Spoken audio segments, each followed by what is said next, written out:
பாடி துதித்தது போல பனித்துளி போல உம்முடைய வார்த்தையினால் எங்கள் இருதயங்களை நிரப்புகிறவர். அது எங்கள் வாழ்க்கைக்கும் எங்கள் கால்களுக்கும் தீபமும் வெளிச்சமாய் இருக்க செய்கிறது. வார்த்தைகளுக்கு எங்கள் காதுகளை திறந்தருளும், வார்த்தைகளுக்கு எங்கள் இருதயங்களை திறந்தருளும். தேவனே நீர் பேசுகிறார். அறியாக நாங்கள் கேட்டு இன்னும் உமக்களே கலிகூற எங்களுக்கு உதவி செய்யும். இயேசுவின் நாமத்தில் ஆமென். ஒரு முக்கியமான ஒரு காரியத்தை நம் நடுவிலே ஆண்டவர் பேச விரும்புகிறார். ஏனென்றால் இந்த நாட்களே நமக்கு வருகிற சில காரியங்கள் நம்மை சற்று தடுமாற பண்ணுகிறது உண்மைதான். ஆனால் அந்த தடுமாற்றத்திலும் தேவன் நமக்கு வைத்திருக்கிற நன்மை, தேவன் நமக்கு வைத்திருக்கிற உயர்வை நாம் கண்டு கொள்வோம் என்று சொன்னால் நாம் அதை வரவேற்போம். ஏன்னா இன்னைக்கு அப்படிப்பட்ட காரியங்களை வரவேற்பதற்கு தேவ பிள்ளைகள் இல்லை. ஆனால் நீங்க தேவனுடைய அந்த விசுவாச அந்த லிஸ்ட் எடுத்து வாசிச்சு பார்ப்பீங்கன்னு சொன்னா அவங்க அப்படித்தான் அதை கடந்து ஜெயித்தான். அதனால் தான் அவர்களுக்கு ஒரு அதிகாரத்தையே தேவன் கொடுத்து அவர்கள் நாமங்களை சொல்லி வைத்திருக்கிறார். அப்போ நமக்கும் பரலோகத்திலே ஒரு ஞாபக புஸ்தகம் உண்டு. அங்கே தேவன் நம்மை குறித்து எழுதி வைக்கிறார். அப்போ இந்த நாளில் ஒரு முக்கியமான ஒரு காரியம், நமக்கு அவசியமான ஒரு காரியத்தை தேவன் நம் நடுவிலே பேசுவாராக. அப்போஸ்தலர் 7வது அதிகாரம் 59வது வசனத்தை எடுத்து 171வது பக்கம் 59வது வசனத்தை வாசிங்க. அப்போஸ்தலர் 7வது அதிகாரம் நாம் பல தடவை தியானித்த வார்த்தைகள் தான், ஆனாலும் தேவன் புதிதாய் நமக்கு கொடுக்க விரும்புகிறார். 59வது வசனம். அப்பொழுது கர்த்தராகிய இயேசுவே என் ஆவியை ஏற்றுக்கொள்ளும் என்று ஸ்தேவான் தொழுது கொள்கையில் அவனை கல்லெறிந்தார்கள். ஆமென். அவனை கல்லெறிந்தார்கள். இந்த சூழ்நிலையை கொஞ்சம் யோசிச்சு பாருங்க. கர்த்தராகிய இயேசு கிறிஸ்துவுக்கு சிலுவையிலே இருக்கும் பொழுது பல கல்லெறி, இங்கே ஸ்தேவானை சுற்றிலும் கல்லெறிகிறார். அப்போ நாம் இன்னைக்கு பார்க்க போகிற காரியம் என்ன? நமக்கு எதிரான கற்கள் நம்முடைய வாழ்க்கையிலே தேவன் ஏன் அப்படிப்பட்ட கற்களை நமக்கு அனுமதிக்கிறார்? அந்த கற்களால் நமக்கு வருகிற காரியங்களிலிருந்து தேவன் வைத்திருக்கிற உயர்வு. அப்போ நமக்கு எதிரான கற்கள் என்ன, அதை பார்க்க போகிறோம். பின்பாக தேவன் நமக்கு அதை எப்படி உயர்வாக மாற்றுகிறார் என்று வேத வசனத்தின் ஆதாரத்தில் நாம் தியானிக்க போகிறோம். ஏனென்று சொன்னால் யோசிச்சு பாருங்க, ஒரு ஊழியன் சற்று கடினமாய் பேசிவிட்டார். இன்னைக்கு ஆத்மாக்கள் சிதறடித்து போய்கொண்டிருக்கிற காலம் என்ன? அவர் எங்களை குற்றப்படுத்துகிறார், எங்களுக்கு கல்லறிகிறார், எங்களை குறித்து அப்படி சொல்லுகிறார் என்ற ஒரு மாயமான தோற்றத்தை சத்துரு ஏற்படுத்தி விட்டார். ஆகவேதான் விசுவாசிகளால் நிலைத்து நிற்க முடியவில்லை. தேவனுடைய சமூகத்தில் தேவனுக்குள்ள அவர் நிலைத்திருந்தால் ஒன்று தெரியணும், சிலுவையிலே எனக்காய் உங்களுக்காய் நாம் பாடி துதித்த தேவன் எல்லா கல்லறிகளையும் தாங்கி இருக்கிறார். அதுதான் அவருக்கு ஜெயம். அதே போலதான் அவரை பின்பற்றி வந்த பவுலாகட்டும், பேதுருவாகட்டும், யோவானாகட்டும், சீசரையா ஒருவரும் கல்லறைக்கு தப்பவே இல்லை.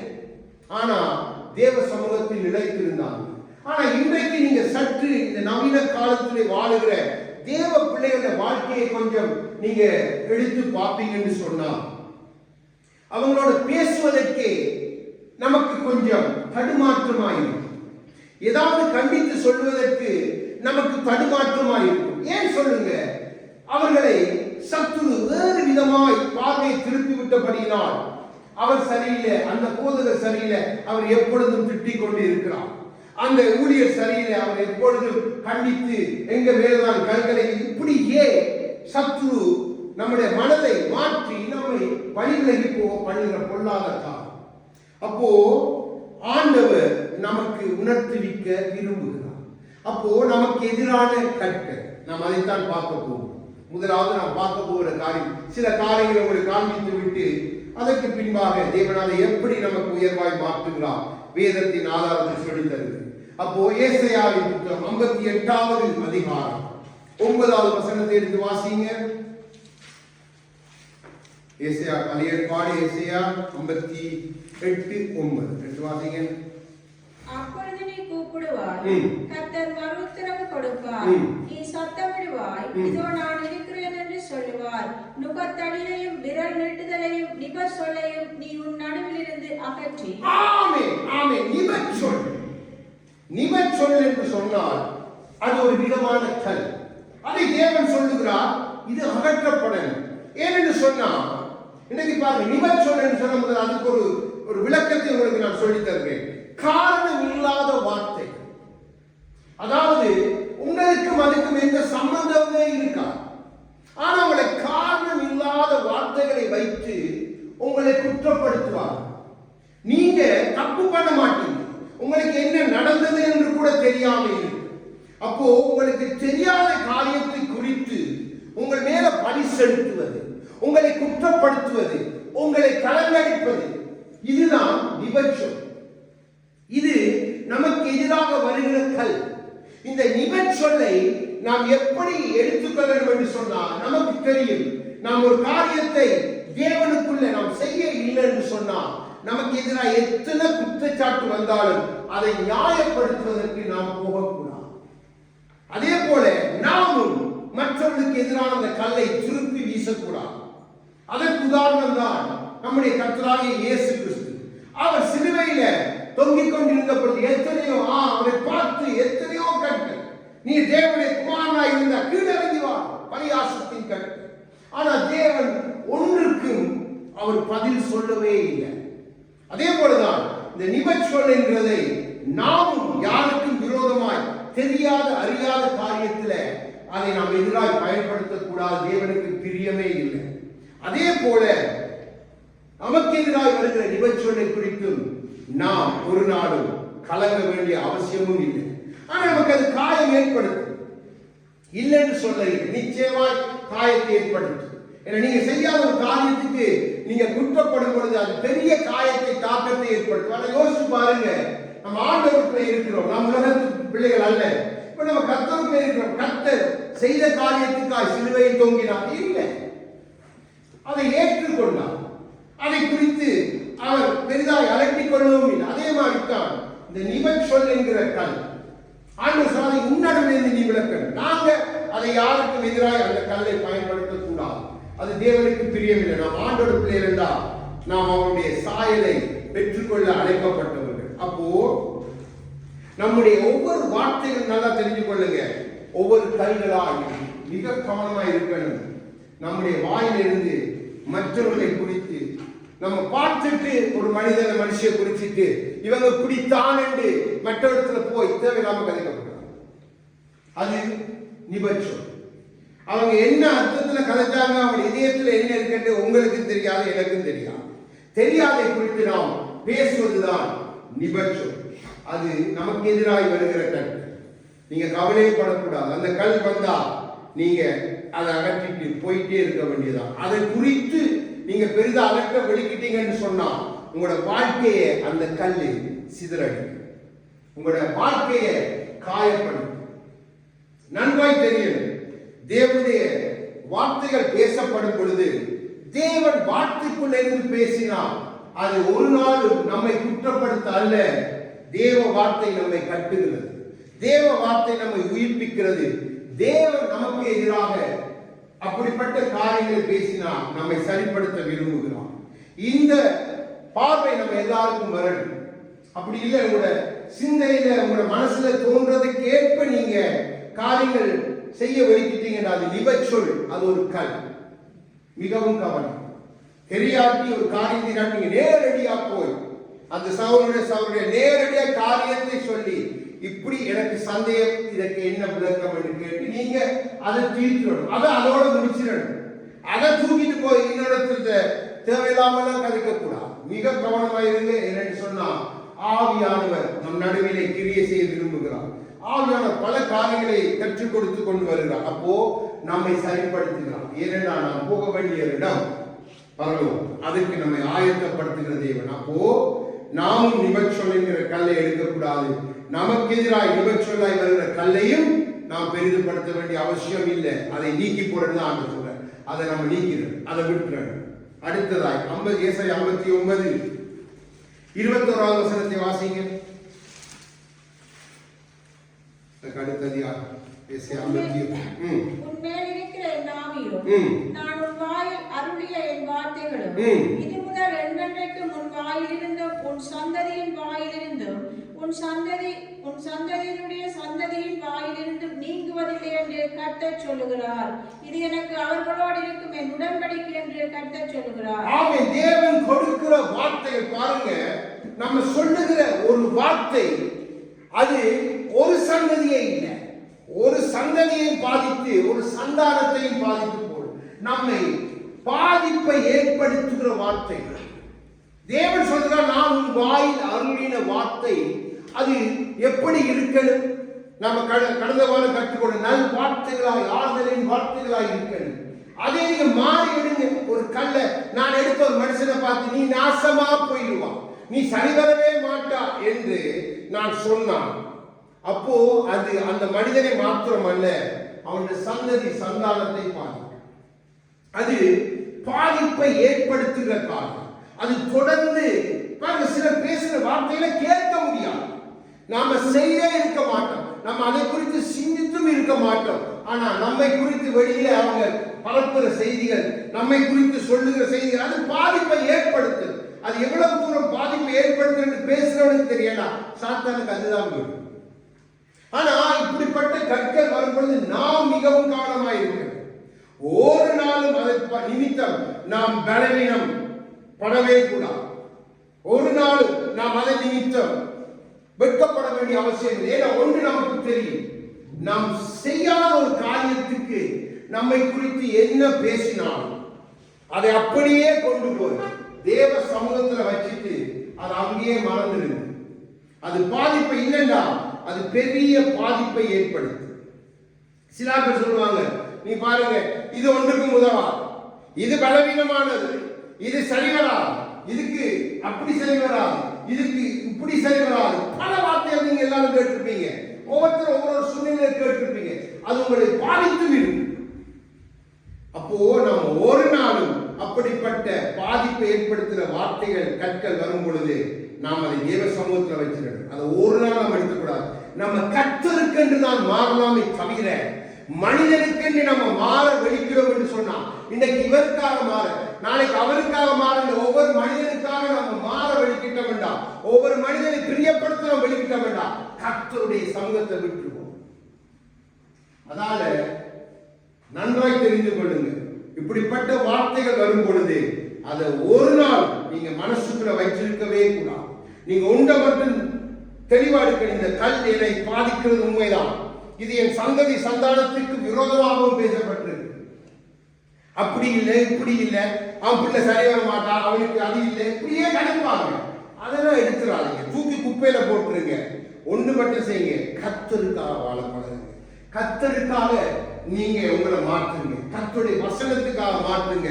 அப்போ நம்முடைய ஆண்டவர் நமக்கு கற்றுக் கொடுத்ததுதான், என் பிதா என்னத்தை அதைத்தான் செய்வேன்.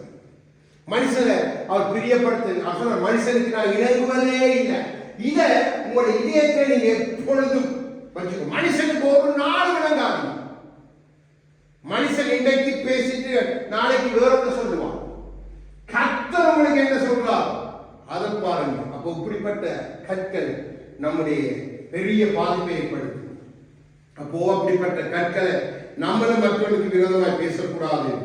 அதே போல அவர்கள் நமக்கு எதிராக பேசினாலும் நாம் அதை கர்த்தருடைய சமூகத்தில் வைத்துட்டு விட்டுறணும். என்னன்னைக்கு அப்படி கதைக்கிறவர்கள் அநேகர் நம்மை சூழ்ந்து நம்மை சுற்றிலும் இருக்கிறாங்க. நம்ம அன்றாட வாழ்க்கையில பார்த்து கொண்டிருக்கிறோம். அது பெரிய பாதிப்பை ஏற்படுத்துகிறது. அதனால நம்ம மிக கவனமா இருக்கணும். ஆண்டவர் நல்லவர் பாருங்க, என்று அவருக்கு தெரியும் தன்னை பிள்ளையுடைய இதே ஓட்டத்தை அறிந்திருக்கிறார். அப்போ கவனமா இருக்கணும். நீங்க தேவனுக்காக மட்டும்தான் மாறணுமே அல்லாம உங்களை சுற்றி இருக்கிற மனுஷனுக்காக இல்ல உங்களோட இருக்கிற கடைசி வரைக்கும் நீங்க மாறணும். நீங்க தேவனுடைய நீதி எல்லாத்திலும் நடக்க பழகிட்டீங்கன்னு சொன்னா எந்த பாதிப்பு ஏற்படுத்துகிற கற்கள் உங்களுக்கு ஒன்றுமே இல்லை. அதான் ஸ்தேவான் பாதிப்பு ஏற்படுத்துகிற கற்கள் அவனை பல விதத்தில் குற்றப்படுத்தினான்.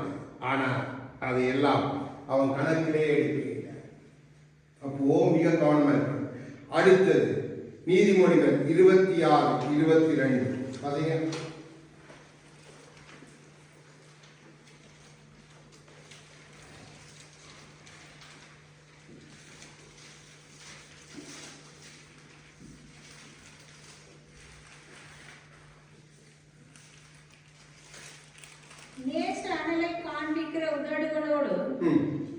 கூடிய தீய நெஞ்சம். நீதிமொழிகள் 26:22 அப்படியே இருக்கு. கோள்காரனுடைய வார்த்தைகள் விளையாட்டு போல் இருக்கும், ஆனாலும் அவைகள் உள்ளத்திற்குள் தைக்கும். குத்தும் வார்த்தைகள், குத்தும் வார்த்தைகள், அது ஒரு கல். அது எப்படி அந்த கல்வி வரும் வேண்டாம்? நீங்க யாராவது பேசி கொண்டிருக்கக்குள்ள இன்னொரு ஆளும் வருவான், சத்தாண்ட தூதம் கூட வருவான். அங்கே கொண்டு அதை ஒரு ஜோக்கண்ட பேர் உங்களை குத்துற மாதிரி வார்த்தைகள் உங்களை குத்துற மாதிரி பேசும். அப்போ அது ஒரு கல். அப்படி வரும் பொழுது அதை குறித்து நீங்க கவலைப்படக்கூடாது. ஏன்னா உங்களுக்கு தெரியும் அது கோள்காரனுடைய வார்த்தைகள். அந்த கல்லு அதை எறியத்துக்கெண்டே அவன் ஆயத்தப்படுத்தி அனுப்பியிருக்கான். அப்போ நமக்கு இப்படிப்பட்ட குத்தும் வார்த்தைகள் வரும் பொழுது நாம் அதை குறித்தும் அவதானமாயிருக்க, நாமும் குத்துகிற வார்த்தைகளை பேசக்கூடாது. அதில் ஒரு கல் மற்றவர்களை பாதிக்கும். அப்போ நாம் மிக கவனமாயிருக்கணும். தேவன் நம்மை கூர்ந்து பார்த்து கொண்டிருக்கிறார், தன் சபையை கூர்ந்து பார்க்கிறார். நம்ம குத்த வேண்டிய அவசியம் இல்லை. நம்ம சொல்றது மற்றவனுக்கு பிரயோஜனம் உண்டாக இருக்கணும், மற்றவருடைய காயம் கட்டணும். அந்த தேவன் நம்மிடத்தில் எதிர்பார்க்கிறார். ஏண்டா தேவன் வைத்திருக்கிற உயர்வை நானே நீங்கள் அடையணும் வேண்டாம். இப்படிப்பட்ட காரியங்களிலிருந்து நாம் நம்மை தப்புவித்துக் கொள்ளணும் என்றுதான் தேவன் பேசுகிறார். எரேமியா 15:19.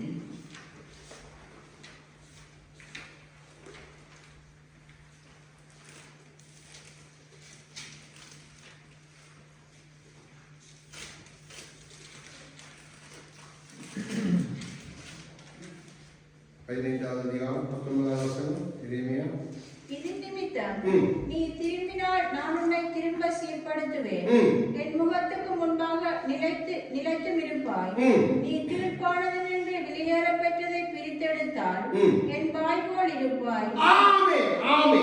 அதாவது என்ன? மதிப்பற்ற வார்த்தைகள், அது தீர்ப்பானது.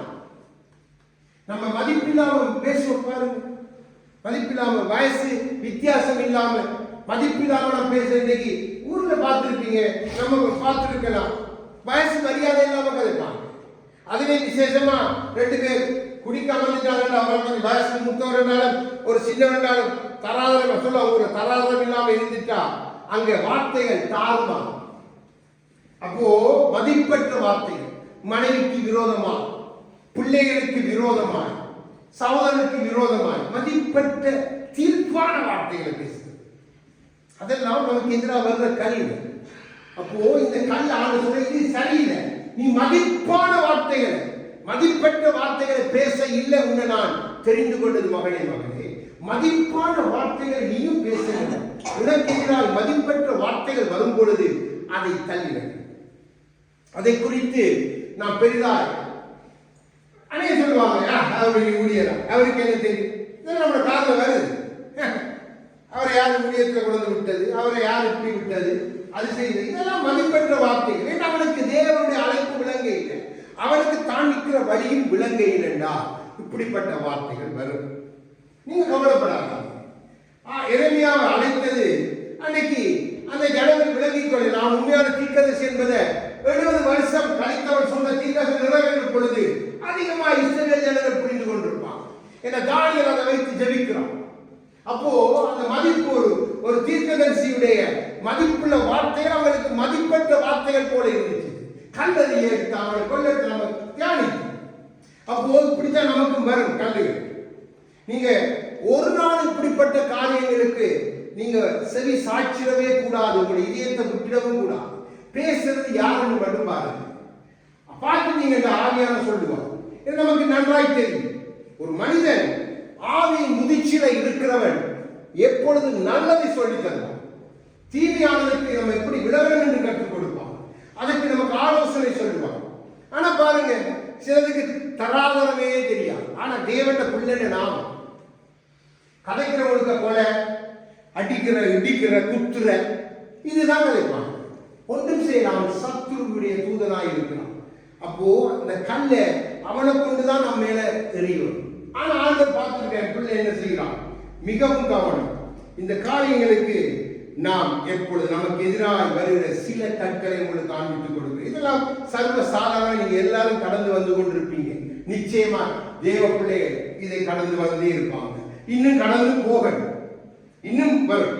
அப்போ இந்த நேரத்தில் இந்த கற்களை நம்ம எப்படி பார்க்கணும் என்று சொன்னா, இதெல்லாம் தேவனுடைய சமூகத்தில் கொண்டே வச்சு அதை வச்சு தேவனுக்கு பலிபீடத்தை கட்டுங்க.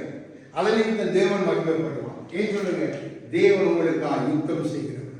இப்போ நம்மை உயர்த்தும்படி தேவன் அதே கற்களை எப்படி பயன்படுத்துகிறார் என்று பார்ப்போம். எடுங்க, அதே அப்போஸ்தலர் 2வது அதிகாரம் 34 எடுத்து வாசிங்க. அங்கே நம்ம 2-3 காரியங்களை பார்த்து முடியும். 2வது அதிகாரம் 34 தேவன் நம்மை உயர்த்தும்படி எப்படி கற்கள் எப்படி நம்மை உயர்த்தும்படி அவர் அதை பயன்படுத்துகிறார்.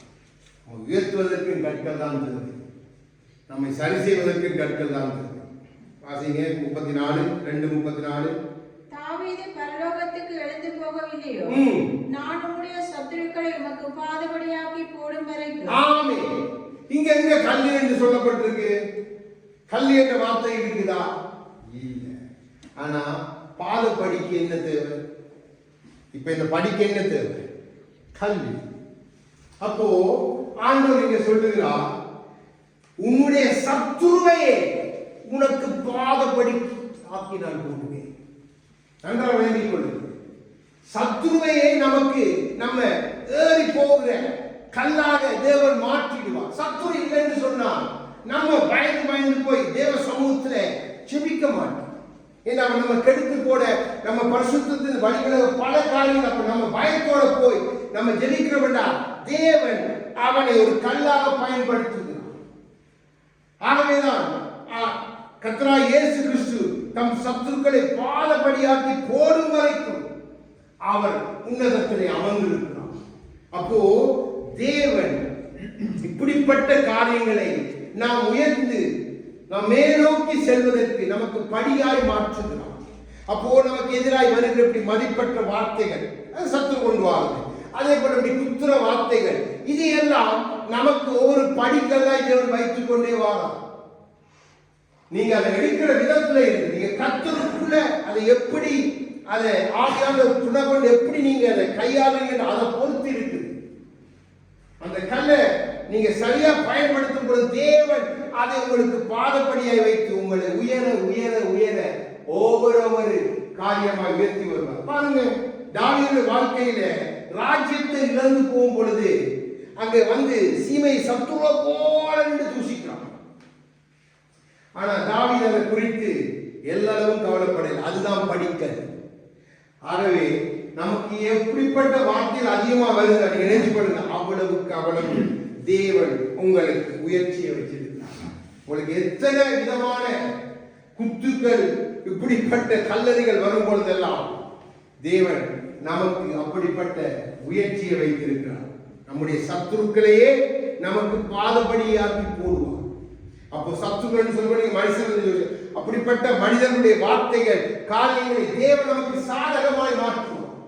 நம்முடைய வாழ்க்கையில நம்மை சரிப்படுத்த ஒழுங்குபடுத்த நம்மை பொறுமையுள்ளவர்களாய் மாற்ற நம்மை குணசீலர்களாய் மாற்றி அவரை போல மாற்ற சம்பூர்ண உள்ள தேவனை போல மாற்ற நமக்கு அவைகள் எல்லாம் படிக்க உயர்ச்சியும் கற்க. நீங்க அப்படி எடுக்க பழகிட்டீங்கன்னு சொன்னா உங்களுக்கு இப்படி வர்றதை நீங்க இருக்கிறதுக்கு நன்றி ஆண்டவரே, ஸ்தோத்திரம் ஆண்டவரே. நீங்க ஆண்டவரை இன்னுமாய் பாடி சொல்லிருப்பீங்க. நம்ம பாடினோமே யாருமே இல்லையே ஆண்டவரே, எல்லாம் எல்லாம் எல்லாத்தையும் குறித்து போடுவீங்க. எங்களுக்கு தடை செய்ய ஒருவரும் இல்லைண்டா. அப்படியே இதை பாருங்க, தடை என்பது எதுவுமே இல்லை. இதெல்லாம் நமக்கு முயற்சி. எவ்வளவுக்கு நமக்கு கல்லறி வருதோ அவ்வளவுக்கு நமக்கு உயர்வு உண்டு. அது நம்மை உயர்த்துகிறது. அடுத்தது 1 சாமுவேல் 30வது அதிகாரம்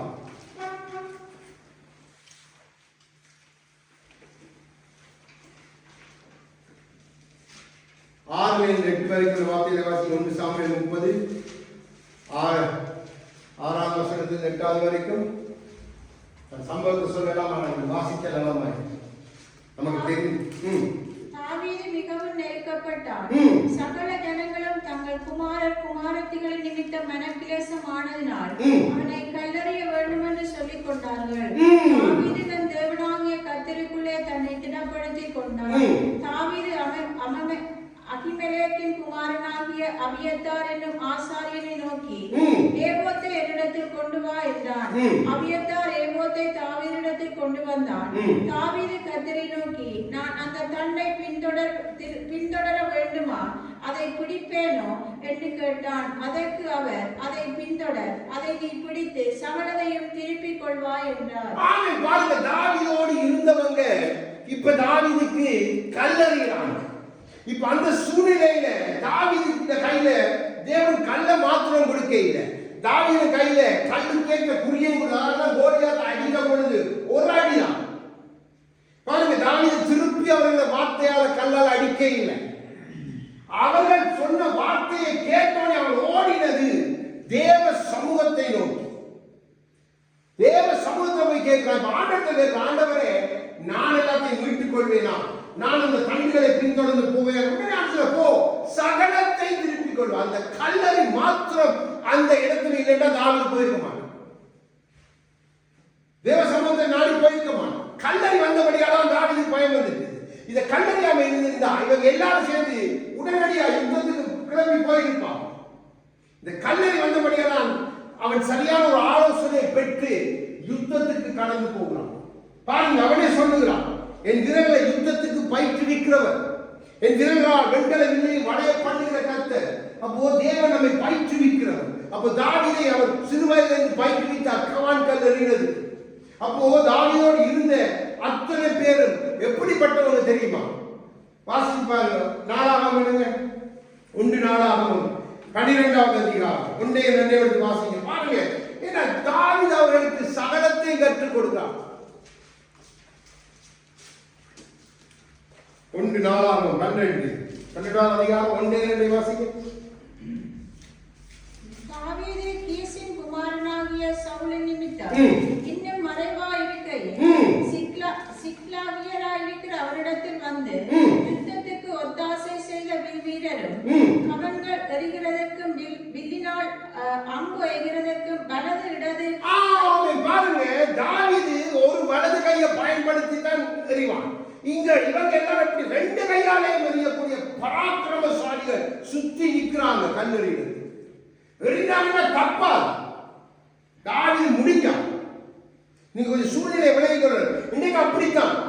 நீங்க யாராவது கர்த்தருக்கு வழிநடத்தி கொண்டு வந்து உயர்த்தி அவனுக்கு சகலத்தையும் கற்றுக் கொடுத்து அந்த அபிஷேகங்களுக்கு நேரா நடத்தி உங்களை காட்டிலும் அங்க தேவன் பயன்படுத்தும் பொழுது அவன் தான் உங்களுக்கு கல்லறியத்துக்கு சத்து கொண்டார். இப்படி பல இடத்துல நமக்கு நடக்கிறது பார்க்க.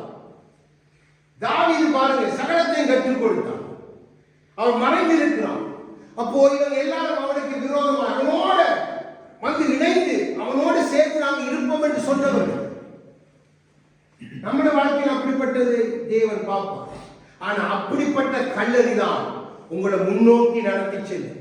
உங்களை முன்னோக்கி பாருங்க, அதாலதான் தாவீது முன்னோக்கி தண்ணிகளை பின்தொடர்ந்து போறான். அப்போ இப்படிப்பட்ட கல்லறிகள் வரும் பொழுது உங்களுக்கு ஒன்று தெரியணும், உங்களுக்கு முன்னோக்கிய பயணம் தேவன் வைத்திருக்கிறார். உங்களை முன்னோக்கி நடத்தி கொண்டு போறதுக்கு ஆவியானவர் ஆயத்தப்படுத்துகிறார்.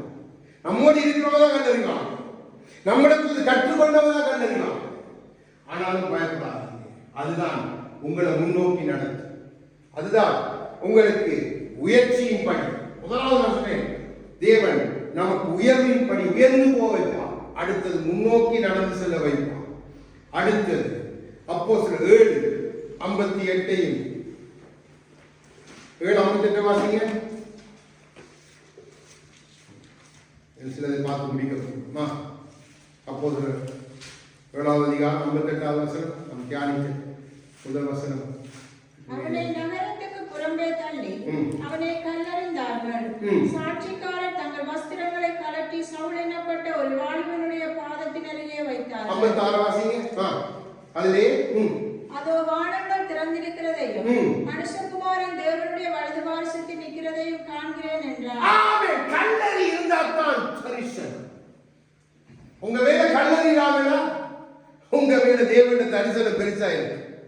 அதனால உங்களுக்கு தேவன் அனுமதிக்கிறார் கல்லறிய. பாருங்க, அங்க ஸ்தேவானுக்கு கல்லறிறாங்க. இந்த சூழ்நிலை யோசிப்பாரு, உயிர் போகும்போது ஆனா கவலையே இல்லை. அவன் பார்த்தது தேவன் தரிசனத்தை பார்க்கிறான். தான்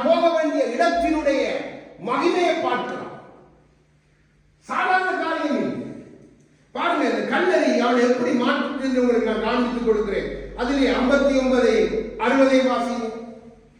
அப்பொழுது கர்த்தராகிய இயேசுவே, என் ஆவியை ஏற்றுக்கொள்ளும் என்று ஸ்தேவான் தொழுது கொள்ளுகையில் அவனை கல்லெறிந்தார்கள். அவனோ முழங்கால் படியிட்டு, ஆண்டவரே, இவர்கள் மேல் இரத்த பாவத்தை சுமத்தாதிரும் என்றும் இந்த பாவத்தை சுமத்தாதிரும் என்றும் மிகுந்த சத்தமிட்டு சொன்னான். இப்படி சொல்லி நித்திரை அடைந்தான். ஆமென். இது யாருடைய ஜெபம்? யாருடைய சாயல்? இயேசுவின் சாயல். இயேசுக்கு பாருங்க, கல்லறை நமக்கு வந்துட்டேன்டா, நமக்கு கூடிய சீக்கிரம் இயேசுல சாயல் வந்து நம்ம கல்லறை இல்லைண்டா, நமக்கு நம்ம வேதத்தை தியானித்து ஒவ்வொரு காரியமாய் போகணும். ஆனா எவ்வளவுக்கு எவ்வளவு நமக்கு கல்லறை சுத்தி நின்று கல்லறிகிறாங்களோ அவ்வளவு நம்முடைய தரிசனம் பாதையை நாம் அறிந்து கொள்ளலாம். நம்முடைய தேவனாகிய இயேசு கிறிஸ்துவை போல நாம் மாறி. அப்போ தேவன் கல்லறையை பண்ணுவதற்கு நோக்கம் இருக்கு. சாத்தானுக்கு தெரியாது. சாத்தான் பாருங்க, அவன் தன்னை தந்திரவாதியாக வைத்து கல்லறிஞ்சிட்டு போயிடுவான். ஆனா தேவன் யோபுவுக்கு விரோதமாய் பலரை எறிந்தார். அங்கதான் யோபுக்கே தேவன் முயற்சியை வைத்தார். அதே மாதிரி ஸ்தேவானுக்கு விரோதமாய் பாருங்க, ஸ்தேவான் சிறு வயதிலே யாரும் சாதிக்க முடியாத ஒரு சாதனை தெரியுமா? இயேசு கிறிஸ்துவின் சாயலை அப்படியே பிரதிபலித்து தன்னுடைய ஜீவனை கிறிஸ்துவுக்காக தியாகம் பண்ணினார். எவ்வளவு இந்த கல்லறையில இப்படிப்பட்ட காரியங்கள் நமக்கு தேவன் வைத்துக்கான நாம் புரிந்து கொண்டால் நம்முடைய வாழ்க்கை மாறி. அப்போ இப்படிப்பட்ட கற்கள் தான் நம்ம இயேசுவை போல மாற்றும். இயேசுவின் சாயலை நமக்குள்ள கொண்டு வரும். எவ்வளவுக்கு அதை தாங்கி இருக்கிறோம், அவ்வளவுக்குள்ள நமக்கு பொறுமை வந்து நம்ம ஆண்டவரை போல. இப்ப ஆண்டவர்கிட்ட வந்து கல்லத்துக்கு அந்த சிறுமையில கல்லறை வந்து அவரை பொறுமையை டெஸ்ட் பண்ணி பார்க்கிறாங்க. ஆண்டவர் நினைத்திருந்தா ஒரு நிமிஷம், ஆனா அதை செய்யவே இல்லை. அப்போ அந்த கல்லு தேவனை பாதிக்கவே இல்லை. அதே சாயல் தான் நமக்குள்ள இருக்கு. நம்மளுக்கு எதிர்பார்க்கிற காரியங்களை நாம் புரிந்து கொள்ளணும். அப்போ நமக்கு எவ்வளவு கல் வந்தாலும் ஒரு நாளும் கவலைப்படாதீங்க. நீங்க நமக்கு எதிராக இருக்கிற கற்களுக்கு எப்படி இருக்கணும், அந்த கற்களால் தேவன் நம்மை எப்படி உயர்த்துகிறார் வைத்தான் தேவன் பேசிக் கொண்டிருக்கிறார். இப்போ 114வது சங்கீதம் 8வது வசனத்தை எடுத்து வாசிங்க. இன்னொரு சில காரியங்களை பார்க்க முடியும். 114வது சங்கீதம் 8வது வசனம். அவர் கண்மலையை தண்ணீர் தடாகமாகவும் கற்பாறையை நீரூற்றுகளாகவும் மாற்றுகிறார். பாருங்க, கற்கள் கற்பாறையையும் கண்மலையும் ஒரு நீர் ஊற்றாக மாற்றுகிறார். அப்போ கல்லுக்குள்ள தேவன் உங்களுக்கு வழிய வைத்திருக்கிறார். கல்லுக்குள்ள உங்களுக்கு ஒரு நீர் ஊற்று இருக்குது. மோசேக்கு தெரியல. ஆண்டவர் சொன்ன கண்மலையை போய் கோடால் அடி. மோசே பார்த்தது என்ன? கல்லு. மோசேக்கு தெரியாத அதுக்குள்ள இருந்து ஊற்று வரப்போகுது. அது எல்லாருடைய தாகத்தையும் தீர்க்கிறதுக்கு தேவன் அந்த கல்லுக்குள்ள ஊற்ற வைத்துட்டா அவனுக்கு தெரியாது. நன்றாக விளங்கிக் கொள்ளுங்க. நம்முடைய கண்மலையாகிய கிறிஸ்து நம்முடைய ஊற்று, ஜீவ ஊற்று, நமக்கு ஜீவனை வைத்திருக்கிறார். அப்ப அந்த கண்மலைக்குள்ள நாம் நினைத்திருந்துட்டோம் என்றால் நமக்கு தெரியும் இது ஜீவ ஊற்று. அதான் நான் சொன்னாங்க, மேல கட்டப்படுங்க. கண்மலைக்குள்ள ஊற்று இருக்குது. நமக்கு ஒரு ஜீவனை, நமக்கு வழி ஆயத்தப்படுத்துவார் ஆண்டவர். அதைத்தான் வேதம் இங்கே அழகா 114ஆம் சங்கீதத்திலே எழுதி வைத்திருக்கிறது. அப்போ இங்க இந்த கண்மலை என்ற வார்த்தைக்கு ஆங்கிலத்தில் நீங்க பார்த்தீங்கன்னு சொன்னா அழகான ஒரு காரியம் கொடுக்கப்பட்டிருக்கிறது. ஃபிளிண்ட். ஃபிளிண்ட் என்று சொன்னா எரிமலை. ஃபிளிண்ட் என்று சொன்னா எரிமலை. அங்கே வனாந்தரத்தில் அவங்க பார்த்ததெல்லாம் சீனாய் மலையில் அந்த முகப்பு அது எரிமலை. அங்கே இந்த அக்கினி கற்கள், அக்கினி காரியங்கள், அது எரிமலை. அதைத்தான் ஒரே பர்வதத்தில் எரியாம போகல அந்த சத்தங்கள், கற்கள் எல்லாம் வேற நமக்கு அந்த எரிமலை, சாதாரண மலை இல்லை. அப்போ இந்த ஃபிளிண்ட் எரிமலை. ஆனா இந்த எரிமலைக்குள்ள தேவன் வைத்திருக்கிறது நமக்கான ஊற்று. அன்றைக்கு அந்த எரிமலையில மோசே ஏறி போனக்கூடாது, சுற்றி இருந்தவங்க பார்த்த காரியம் பயங்கரம். ஆனா அங்கிருந்து மோசைக்குள்ளாக ஊற்றாய் நியாய பிரமாணங்களை எழுதி கொடுக்கிறார். அந்த ஊற்றுதான் பின்னாலே நம் கைகளை வார்த்தையாய் வந்து இருக்கிறது. அப்போ நீங்க ஒன்றை தெரிஞ்சுக்கொள்ளணும், கற்களுக்குள்ளே தேவன் ஊற்றை வைத்திருக்கிறார். எனக்கான உங்களுக்காக.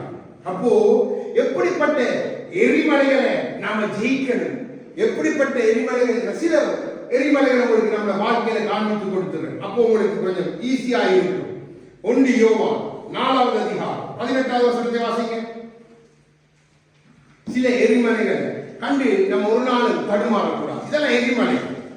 அதுக்குள்ள தேவன் நமக்கு ஊற்றை வைத்திருப்பார், வழியை வைத்திருப்பார்.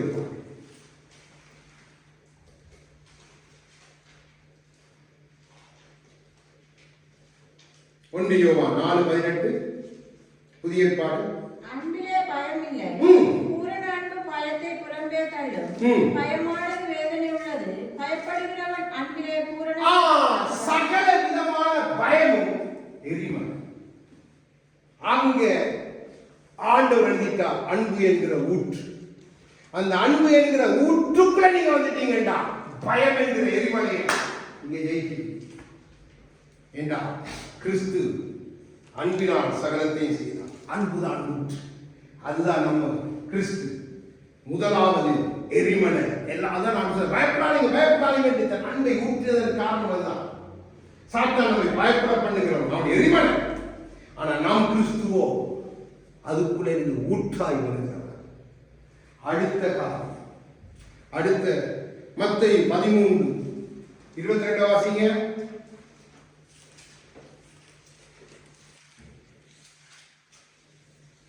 மத்தேயு 13வது அதிகாரம் 22வது வசனம்.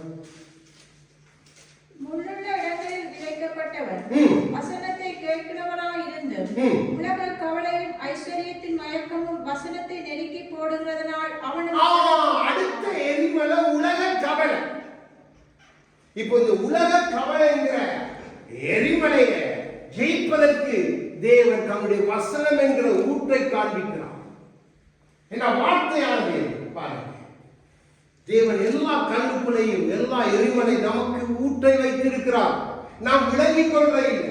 உங்களோட மைண்ட் செட்டை முதலாவது நீங்க மாத்தணும்.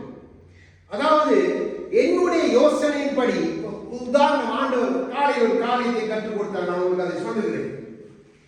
ஆண்டவர் சொன்னார், நீ ஒரு மனிதனுக்கு ஒரு மனுஷிக்கோ நீ ஜெபிக்க போகும் பொழுது, ஏதோ ஒரு காரியத்தை ஜெபிக்க போகும் பொழுது, நீ உன்னுடைய மைண்ட் செட்ல போய் அவங்களுக்கு ஜெபித்தா அந்த சூழ்நிலையை பார்த்து உனக்கு பயம் வரும். இல்ல இது நடக்குமா நடக்காதா என்ற ஒரு சூழ்நிலைக்கு நீ போயிடுவான். அதை மாத்திட்டு என்னுடைய மைண்ட் செட்டுக்குள்ள வா. என்னுடைய மைண்ட் செட் எப்படி என்றால், லாசரு மரித்து 4 நாள் அடைக்கப்பட்டு இருக்குது. அந்த இடத்திலும் தேவன் அவனை எழுப்புகிறார்.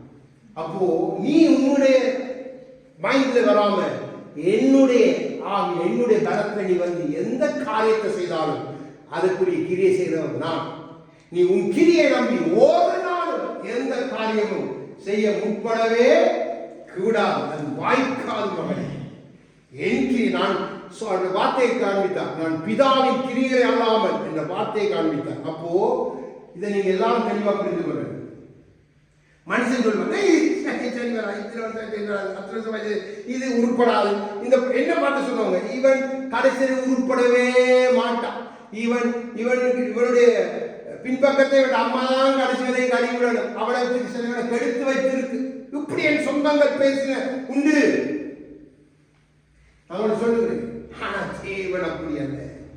அது மனிதனுடைய நினைவு. நம்முடைய பிள்ளைகளை குறித்தோ நம் மனைவிமாரை குறித்தோ நம் எதை குறித்து என்னுடைய உங்களுடைய மைண்ட் செட்ல போகாதீங்க. கர்த்தருடைய மைண்ட் செட்டுல வாங்க. ஆவியானவர் அப்ப நடத்துவார். அழகாய் காலையில சும்மா அழகான காரியங்கள். ஒரு கிட்டத்தட்ட 2 மணி நேரம் எனக்கு தூக்கமே போயிட்டு அழகான காரியங்கள் ஆவியானவர் கற்றுக் கொடுத்தார். அப்போ மிகவும் உங்களோட மைண்ட் செட்டை நீங்க சரிப்படுத்தணும். அதெல்லாம் எரிமலை. ஊற்ற பாருங்க, எரிமலையை பார்க்காதீங்க. அப்போ மிக கவனம்.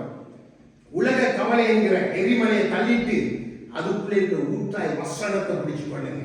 அந்த கவலையில் சொன்னார், வருத்தப்பட்டு பாரம் சுமக்க நீங்க எல்லாரும் இடத்துல பாருங்க, உங்களுக்கு இளைப்பாத தருவ. அதுதான் நம்முடைய ஊற்று. விட்டுவிடக்கூடாது. அடுத்தது யாக்கோபு 1:8. இன்னும் ஒன்றை பார்த்து முடிக்க போகும்.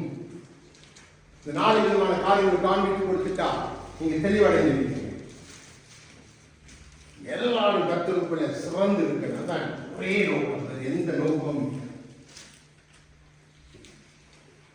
யாக்கோபு 1 அதிகாரம் 8வது வசனம். இருமனமுள்ளவன் தன் வழிகளிலெல்லாம் இருமனம். அதான் சொல்றேன். பக்தர் ஒரு விளக்கம். இருமனம் அது ஒரு எரிமனம். விட்டுருங்க. அது மனுஷனுடைய மனம். கர்த்தருடைய மனம் ஒரே மனம். என் பிள்ளைகளை நான் ரட்சிப்பேன். ரட்சிக்கிற மனம் தான் கர்த்தருடைய மனம். மனுஷன் இது சரி வராது, இது இப்படி வராது, அது அப்படி வராது. கவலைப்படாதீங்க. நம்ம குறித்து, நம்முடைய பிள்ளைகளை குறித்து, நம்முடைய குடும்பத்தை குறித்து, நம்முடைய ஊழியத்தை எதுவும் பேசிட்டு போகட்டும்.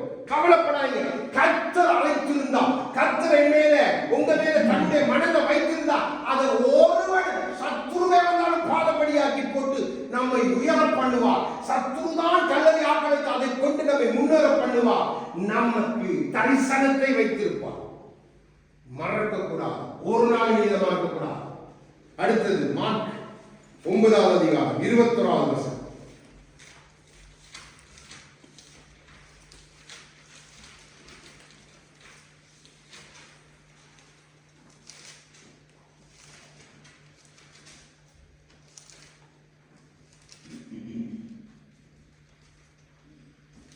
அவருடைய தகப்பனை நோக்கி, இது இவனுக்கு உண்டாகி எவ்வளவு காலமாயிற்று என்று கேட்டார். அதற்கு அவன் சிறுவயது முதல் கொண்டே உண்டாயிருக்கிறது. நெடுநாள் வளவி மனுஷன் பாருங்க, இது சரி வராது பாருங்க. இது நெடுநாள் வளவி. இதுக்குள்ள இது எப்படி வரும்? கூட்டு வராது. இது சரி வராது. இது நெடுநாள் வளவீனம். இவனுக்கு கை நடுக்க நெடுநாளா இருக்கு, இவங்களுக்கு கால்வழி நெடுநாளா இருக்கு, இவங்களுக்கு அந்த வழி நெடுநாளா இருக்கு. இது சரி வராது. இது மனுஷனுடைய பார்வை. என் டாக்டர் சொல்லுவாங்க சரி வராம சொல்லுவாங்க. கர்த்தரிடத்துல வந்துட்டீங்கன்னா அவர் நீக்கி போடுவார். பாருங்க, உடனே விசுவாசம் அது ஊற்று புடிங்க. அது கிறிஸ்துவை உங்கள் வாழ்க்கையில கிரியை செய்யப்படும். அந்த தாப்பன் சொல்ற வசனம் நீங்க பார்க்கலாம். ஆண்டவரே இந்த விசுவாசத்தை வர்த்திக்க பண்ணும். ஊற்று எரிமனமாக சத்துரு. ஐயோ இது 2 நாள் போல வேணும். 18 வருஷம் சரி வராது. 12 வருஷம் பெரும்பாடு சரி வராது. 10 வருஷம் இல்ல சரி வராது. இது மனுஷன்.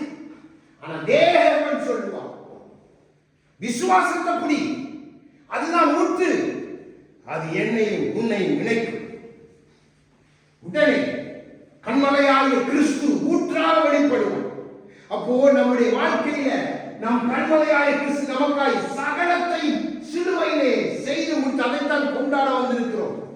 அந்த சிலுவையை குறித்த மேன்மை பாராட்ட வந்திருக்கிறோம். அந்த திருரத்தத்திலே பங்களிப்படி வந்திருக்கிறோம். அப்போ நானும் நீங்களும் எங்களுக்கு வருகிற இப்படிப்பட்ட எந்த காரியத்தை குறித்தும் அலட்டிக் கொள்ள வேண்டியதே இல்லை. இந்த நமக்கு முன்மாதிரியாக கிறிஸ்து போயிருக்கிறார். அதற்கு பின்பாய் வேகம் போல தொழிலாள சாட்சிகள் கடந்து போயிருக்காங்க. அதுதான் எனக்கு உங்களுக்கு தேவன் வைத்திருக்கிற வழி. அது நம்மை ஜீவ ஊற்றாக நம்மை காப்பாற்றி ஜீவனுக்குள் பிரவேசிக்க பண்ணும். ஒரு நாள் மறக்கக்கூடாது. அவன் சொல்றான், அம்மா சொல்றா, அப்பா சொல்றா, தங்கச்சி சொல்றா, இல்ல கவலைப்படாது. இதெல்லாம் மனுஷனுடைய அறிவு. தேவ அறிவு அதை ஒரு நாளும் போதிப்பதே இல்லை. தேவன் எப்படிப்பட்டவர் என்பதை நானும் நீங்களும் என்னக்கோ எங்கள் துணையாளராகிய ஆவியானவர் அவர் கற்பாறையில் இருந்து தண்ணீரை கொண்டு வந்து தாகம் தீர்க்கிறதே. பள்ளத்தாக்கில் நடந்தாலும் பயப்பட தேவையில்லை. மரண இருளை நடந்தாலும் பயப்பட தேவையில்லை. தன் சுதந்திரத்தை அமரப்பண்ணி இழைப்பாற்றுகிற கர்த்தருடைய ஆவியானவர் என்னோடு உங்களோடு இருந்துட்டார். இதெல்லாம் சர்வ சாதாரணம். இதெல்லாம் நமக்கு முயற்சி. இதெல்லாம் என்னை உங்களை முன்னோக்கி நடத்துகிற வழி. எனக்கு உங்களுக்கு தரிசனத்தை நிறைவேற்றுகிற வழி. என்னை உங்களை கிறிஸ்துவை போல மாற்றுகிற வழி. இந்த மைண்ட் செட் இல்லாதபடியால தான் இன்றைக்கு அநேகர் விசுவாசம் என்கிறத விட்டு ஓடிட்டாங்க. மூட்டை விட்டுட்டு எரிமலைக்குள்ள போய் அகப்பட்டுட்டான். எரிமலை பட்சிக்கிற நரகம் நம்மை பட்சித்து போடும். ஆனா ஊட்ட கண்டிக்க வேண்டாம், கிறிஸ்துவ கண்டிக்க வேண்டாம். நானும் நீங்கள் ஒரு நாள் பயப்படுத்தவே நம்மை அவருடைய சிநேகத்தால் சிநேகித்திருக்கிறார். அந்த சிநேகம் பூமியில உண்டாகிற சிநேகத்தை போல அல்ல. அது மாறாத சிநேகம், அது மாறாத அன்பு, அது நித்திய அன்பு, உயர்ந்த அன்பு, உன்னத அன்பு. மனைவி, பிள்ளை, தாய், தகப்பன், குடும்பம், உறவுகள், உலகம் எதுவும் கொடுக்க முடியாத அன்பை தந்து என்னையும் உங்களை அழைத்தவர் ஜீவ ஊற்று நம் கண்மலை ஆகிய கிறிஸ்து. அவருடைய சமூகத்தில் நம்மை ஒப்புக் கொடுக்கும். அவரை பாடி துதித்து மகிமை